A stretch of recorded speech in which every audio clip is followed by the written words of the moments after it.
Vamos falar sobre economia agora. Rita Mundim com a gente nessa edição do CNN Arena. Rita, bem-vinda. Vou trazer um tema que a gente já comentava, fazer uma previsão para hoje, taxa de juros. A gente noticiou há pouco que o Banco Central subiu a taxa de juros para 0,25 ponto percentual para 15%. Essa decisão foi influenciada, como você disse, pelas incertezas geradas também pelo conflito entre Israel e Irã. E aí a gente te pergunta, essa decisão do Copom vem de acordo com o esperado, ainda que tivesse uma divisão ali entre os economistas?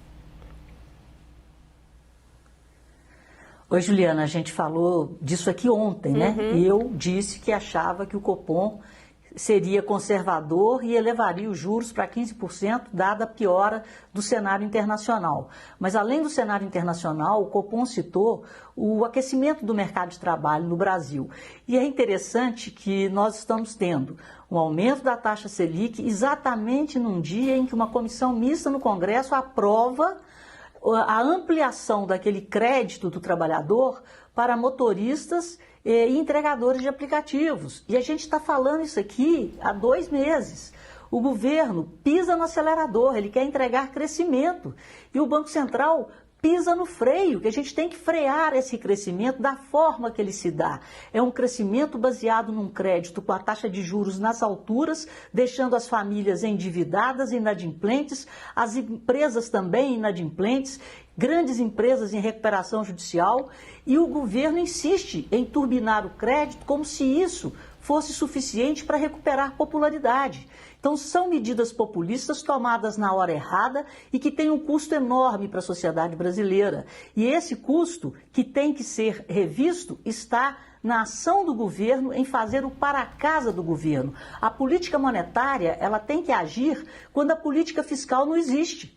E a política fiscal, a responsabilidade fiscal, é receitas menos despesas igual a zero ou positivo. É o equilíbrio das contas públicas. Então, esse governo que gasta muito, gasta mal, aumenta a nossa dívida, e essa dívida, nós acabamos de falar aí também, a Herédia falou sobre o BPC, né? Então, quer dizer, além do BPC, que é uma despesa obrigatória, que não está tendo critério, que não está tendo vigilância sobre o cadastro, assim como o Bolsa Família, então as coisas estão muito desorganizadas. E aí a gente vê um aumento de benefícios, de programas sociais, né? O pé de meia é a menina dos olhos do governo, então é pé de meia, é Vale Gás, vamos pegar o FGTS e assim vai.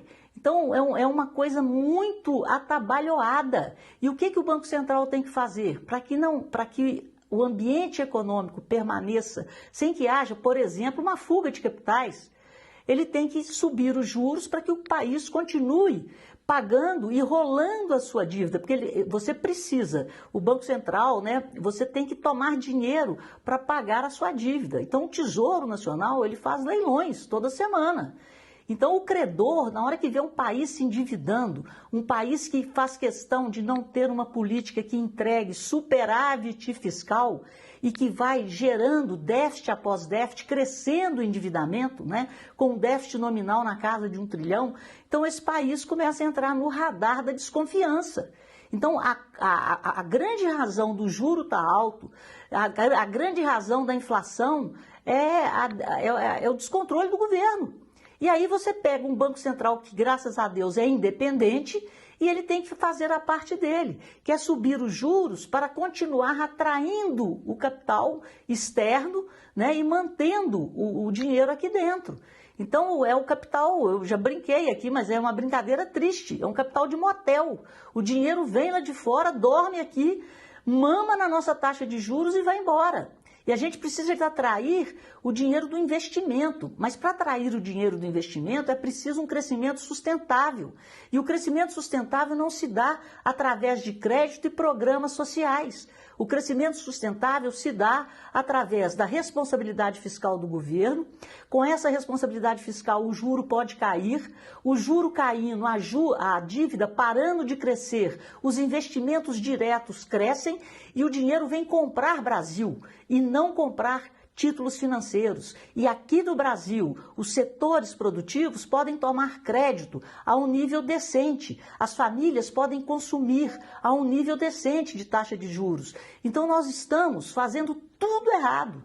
E o pior de tudo é a gente ver o governo ir contra, né, a incoerência entre a política monetária, que é essa elevação dos juros, para que isso mantenha o capital aqui dentro, para atrair o capital para o Brasil, e o governo querendo turbinar popularidade com crédito no nível da Selic a 15%, 14,75%, não está fazendo muita diferença mais não. Então isso é incoerente. Infelizmente esse governo está perdido. E ao invés de cortar despesas para entregar equilíbrio fiscal, ele quer aumentar a carga tributária e dar um tiro no pé, colocando mais impostos em cima de quem produz, em cima de quem gera emprego, e o emprego gera renda, e é com essa renda que a gente tem que consumir. Nós não podemos turbinar o crescimento em cima de crédito e programa social, porque aí quebra o Estado e quebra a sociedade brasileira. É isso que eu ia te perguntar, Rita. Primeiro, queria entender se até para o crédito consignado sendo mais fácil, mas com uma taxa alta, se vale a pena para o trabalhador. E outro ponto é essa questão do BPC, né? Qual seria a melhor solução para frear, então, o aumento da liberação desse pagamento, a liberação desenfreada desse pagamento? Olha, nós conversamos ontem e a gente vê que a obtenção do BPC pela via judicial tem crescido muito. Houve um crescimento de 33% no governo Lula, né? E desses 33%, 60% dos 33% foi via judicial.